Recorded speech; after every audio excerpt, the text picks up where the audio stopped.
अस्सलामुअलैकुम फ्रेंड्स, कैसे हैं आप सब लोग। आई होप आप सब लोग खैरियत से होंगे। मैं भी अल्हम्दुलिल्लाह बिल्कुल ठीक ठाक हूँ, आप लोगों के साथ, आप लोगों की दुआओं के साथ।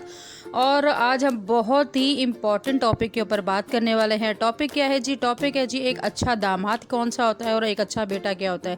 अच्छे दामाद की क्या खूबियाँ होती हैं और एक अच्छे बेटे की क्या खूबियाँ होती हैं।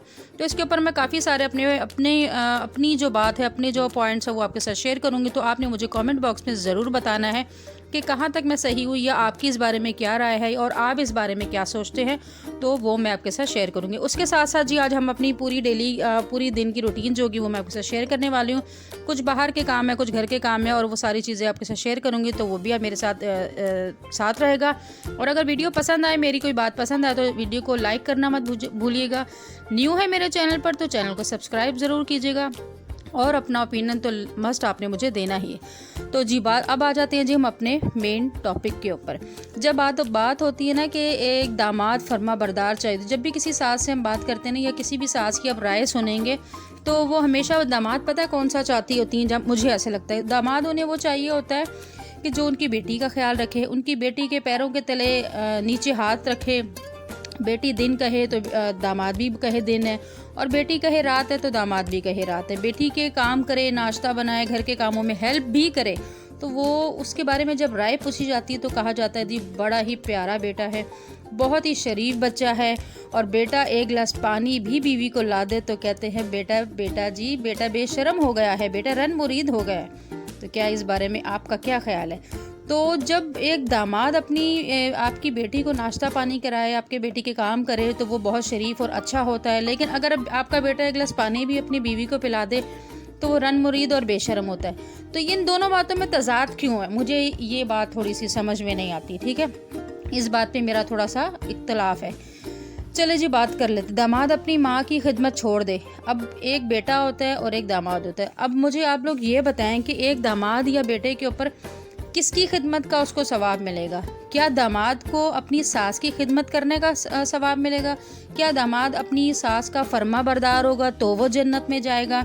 क्या या फिर बेटे जो है अपनी माँ की खिदमत करेगा तो जन्नत में जाएगा और माँ की फर्मा बरदारी करेगा तो जन्नत में जाएगा? कौन सी किताब में लिखा हुआ है? ये बात कहीं लिखी हुई है कि जी दामाद अपनी सगी माँ, अपने बाप को छोड़ दे अपनी बीवी के लिए, और अपने माँ बाप को छोड़ के अपनी सास को लेके फिरे, अपनी सास की खिदमत करे, उसके घर पर रहे, उसकी खिदमत करे, बीवी की खिदमत करे तो वो जन्नत में जाएगा, तो वो बड़ा फरमा बरदार बेटा है। तो जब ऐसी बात जब उनके सामने रखी जाए तो सासें बोलती हैं उसकी बहन है या उसकी वो है ही इस काबिल है, या फिर वो लोग इसको नहीं पूछते, ये तो बहुत पूछता है। तो अगर पूछता होता तो वो चीज़ें अपने ससुराल में ना बैठा हुआ होता। क्योंकि मेरे हिसाब से कोई भी थोड़ा सा भी जो इंसान शर्म रखता है या अकल रखता है ना, वो अपने ससुरालों में नहीं बैठते, वो अपने घरों पे खुद अपनी बीवी बच्चों को कमा के खिलाते हैं। चाहे छोटे सी घर में ही क्यों ना रखें, लेकिन रखेंगे अपने ही बलबूते पे। तो मुझे आप लोगों ने ये भी ज़रूर बताना है कि क्या एक बेटे दामाद को सास की खिदमत करने का सवाब मिलता है? ठीक है, दामाद अपनी बहनों की शक्ल ना देखे बीवी को राज़ी रखने के लिए, तो बहनें ही उसके काबिल नहीं है। मतलब बेटे बात कर रहे हैं तो बेटी अगर मतलब दामाद की जब बात हो रही है तो फिर ये बोल दिया जाता है कि भाई यही इसकी बहनें ही नहीं इसको पूछती।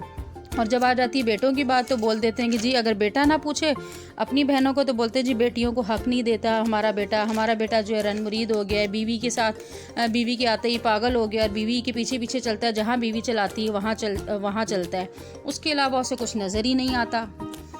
दामाद अपनी क्या कहते हैं माँ बाप की खिदमत छोड़कर सास की खिदमत करेगा तो वो बड़ा जन्नत में जाएगा। अगर बेटा अपनी बीवी के साथ भी अगर वो सुकून से रह रहा है तब भी वो ख़राब है। मतलब बेटे और दामाद में इतना फ़र्क क्यों है, इतना तज़ाद क्यों है? अगर जो चीज़ आप लोग अपने दामाद के लिए पसंद करते हो और एक चीज़ आपका दामाद कह रहा है तो आप कह रहे भी बहुत अच्छा है, बहुत अच्छी मेरा दामाद जो है बहुत ही नाइस है और बहुत उसकी मतलब उसकी तारीफ़ों के पुल बहुत ज़्यादा होते हैं। फिर अगर वही चीज़ फिर अगर आपका बेटा उसमें से अगर आधा भी करे तो आपको वो बुरा क्यों लगता है? फिर आप लोग उसको क्यों अप्रिशिएट नहीं करते? फिर जो चीज़ अगर आप अपने दामाद में पसंद कर रहे हो तो फिर वो अपने बेटे में भी पसंद करनी चाहिए। बेटे में वो चीज़ हो जाए तो आपको बुरी लग जाती है। फिर बात आ जाती है एक आपका जो बेटा है, फॉर एग्जांपल किसी का भी आपका है, हमारा है, मतलब हर घर का ये एक टॉपिक जो है बड़ा इशू रहता है। ये इस घर मेरे को लगता है हर घर में यही एक टॉपिक चल रहा होता है और ये घर घर की कहानी बन चुका है कि अगर एक बेटा खामोशी से अपना घर चला रहा है, अपने बीवी बच्चों को पूरा कर रहा है, अपने बच्चों को खिला रहा है पिला रहा है आजकल की महंगाई के दौर में, और वो आपको मतलब तंग नहीं करता किसी भी चीज़ के लिए, तो वो फिर भी आपको गलत लगता है। और बनिस्बत उस दामाद के जो रहता भी ससुराल में है, खाता भी ससुराल में है, उसके बच्चे भी ससुराल में पलते हैं, वो फिर भी सास को सही लगता है। तो आप लोग बताओ, क्या ये इंसाफ है? इसी को इंसाफ बोलते हैं?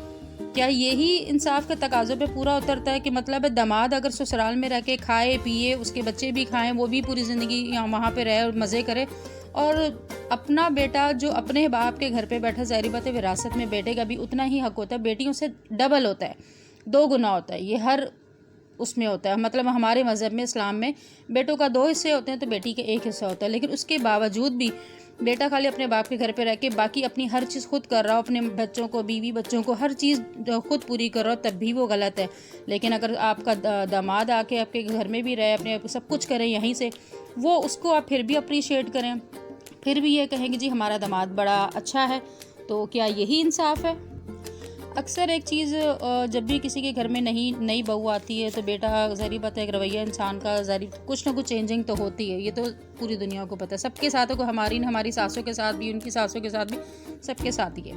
लेकिन जब भी नई बीवी आती है, मतलब आपके हर माँ को पता होता है कि मेरे बेटे की नेचर क्या है, लेकिन जब शादी हो जाती है तो उसकी नेचर की हर चीज़ की गलती की सज़ा किसको दी जाती है? बीवी को दी जाती है। कुछ भी करे, बीवी ने कहा है, बीवी ने पढ़ाया।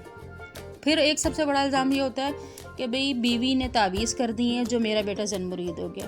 तो फिर यहाँ पर मेरा एक सवाल है कि अगर बेटा आपका रन-मुरीद हो गया, ये एक बड़ा कॉमन वर्ड है यहाँ पे पाकिस्तान में या पूरी दुनिया में ही है तकरीबन, तो दामाद को ऐसे कौन से तावीज़ पिलवाए होते हैं आपने या आपकी बेटी ने कि वो सास मुरीद भी हो जाता है, वो माँ बाप का मुरीद नहीं होता, वो अपने माँ बाप को छोड़ देता है। वो भी तो आखिर अपने माँ बाप का छोड़ के अपनी बीवी का मुरीद हो जाता है, अपनी सास का मुरीद हो जाता है, अपने ससुराल में रहता है, सास की खिदमत या ससुराल में बड़े खुशी से सारे फ़राइज़ अंजाम देता है, घर के काम भी करता है, लेकिन वही चीज़ वो अपनी माँ बाप की करने को तैयार नहीं।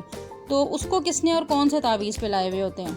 या फिर सासों से मेरा ये सवाल है कि भाई आपके ऊपर आपके दामाद ऐसा कौन सा तावीज़ आप लोगों को पिला देते हैं कि आप लोग अपने दामादों की तो मुरीद हो जाते हैं लेकिन अपने बेटों की मुरीद नहीं होती हैं। माँओं को अपने बच्चे जो उन्होंने खुद पैदा किए उनके ऊपर भरोसा नहीं होता, दामादों पे बड़ा भरोसा होता है। मतलब है कि अपनी परवरिश से ज़्यादा, मतलब आप दूसरों की परवरिश को ज़्यादा अहमियत देना, मतलब लोगों, एक माँ को अपने ऊपर अगर भरोसा नहीं है, अपनी औलाद पे भरोसा नहीं है, गैरों पे भरोसा है, तो फिर रह क्या जाता है? दुनिया में एक माँ ही होती है जो अपनी औलाद को सबसे ज़्यादा कॉन्फिडेंस देती है, उसका साथ देती है, उसका एतमाद बहाल करती है। जब माँ ही अपने बच्चों को बोलेगी कि मेरे बच्चे सही नहीं, तो दुनिया से आप क्या एक्सपेक्ट करते हो? फिर हमारा जो माशरा है वो कहाँ जा रहा है? हमारे माशरे में क्या यही इंसाफ है? क्या ये हर घर में यही होता है? क्या आपके घर में भी यही चीज़ होती है कि अगर आपके हस्बैंड मतलब अगर गुस्से वाले हैं तो ज़ाहिर बात है गुस्से वाले तो बीवी को भी फेस करना पड़ता है, बीवी भी हर चीज़ बर्दाश्त करती है, लेकिन बाद में क्या हो जाती है कि अगर वो अपने बहन भाइयों में या किसी के साथ भी कोई ज़रा सी बात करते तो नाम आ जाता है बीवी ने पढ़ा दिया।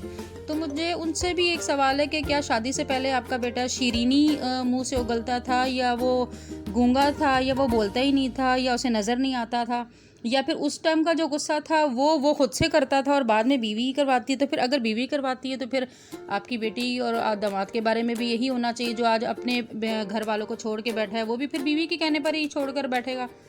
मतलब वो भी फिर इसीलिए छोड़ के बैठा है ना कि उसकी बीवी ने बोला होगा, वो बीवी ने बोला तो वो भी अपने माँ बाप, बहन भाई, घर वाले सबको छोड़ के पूछे ही ना, तो दूर होके बैठे, तो फिर उसका ब्लेम भी तो फिर आपकी बेटी पर आना चाहिए। अगर आपकी बहू गलत है तो फिर आपकी बेटी भी गलत है, तो अगर आपका दामाद सही है तो फिर बेटा भी सही है।